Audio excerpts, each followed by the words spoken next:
Ayodhya is a kingdom in mourning. The monarch is dead, the rightful heir has been exiled, and the appointed successor refuses the crown. Standing before the royal court, Bharat makes his position absolute. He accepts no legal right to the empire, declaring himself a mere caretaker bound by his older brother's command. To enforce this decree, Bharat performs a staggering act of devotion. He places Shri Ram's wooden sandals, the Charan Paduka, directly onto the seat of the royal throne. For the next 14 years, these sandals are the reigning monarch. Every state decree, every judgment, and every act of justice across the empire will be executed entirely in their name. Having surrendered the crown, Bharat refuses to sleep in a palace while his brother lives in the wilderness. He asks Guru Vasishta for permission to abandon the capital entirely and live as a hermit in the nearby village of Nandigram. His devotion dictates a severe physical toll. Knowing Ram sleeps on the hard forest floor, Bharat digs a pit in the earth. He sleeps inside it every night, ensuring his body always remains physically lower than his master's. The stability of Ayodhya is no longer held together by military might or political maneuvering. It survives entirely on Bharat's absolute, self-inflicted rejection of power. This extreme ascetic life soon prompts an intervention. Bharat's wife, Mandavi, arrives at Nandigram, asking to join him in his austerity. She expects to mirror Sita's path, standing by her husband through his self-imposed hardships. But Bharat stands firm and turns her away. He points her toward a different battle. Her place is not in the quiet isolation of the forest, but back in the grieving palace.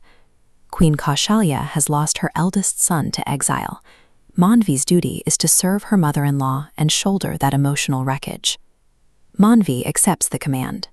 She takes on the heavy burden of managing the royal family's grief while enduring the severe pain of separation from her own husband. Here, duty demands the suppression of personal desire. Even the noble urge to share a spouse's suffering must be set aside to fulfill the immediate, painful needs of the broader family.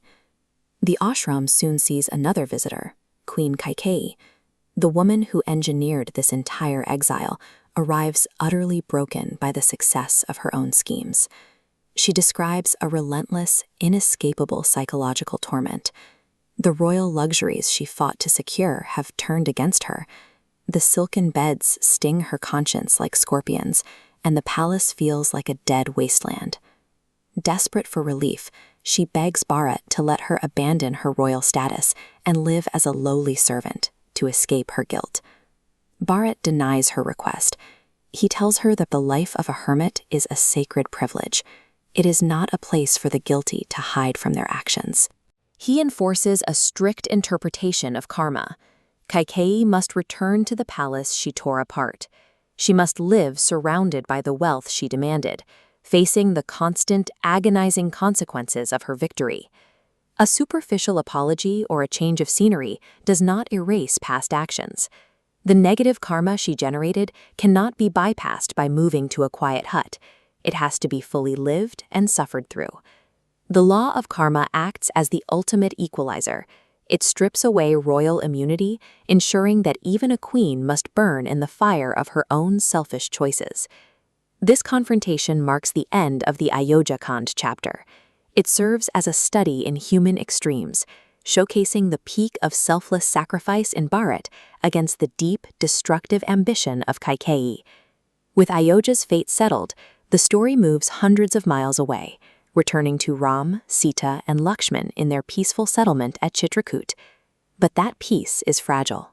Ram realizes that the continuous stream of devoted citizens and guilty royals traveling from Ayodhya will permanently disrupt the lives of the local ascetics. To sever all remaining ties to civilization, he makes a strategic decision. He leads his family deep into the uncharted, treacherous Dandakaranya forest. The narrative of royal politics, family disputes, and succession rights officially ends here. Their new path leaves the safety of human conflicts behind, bringing them facing in the shadows of the deep woods. Because Bharat's devotion has secured Ayodhya's political soul, Ram is now free to begin his true cosmic purpose, the eradication of evil from the earth. We will explore those battles in the next episode.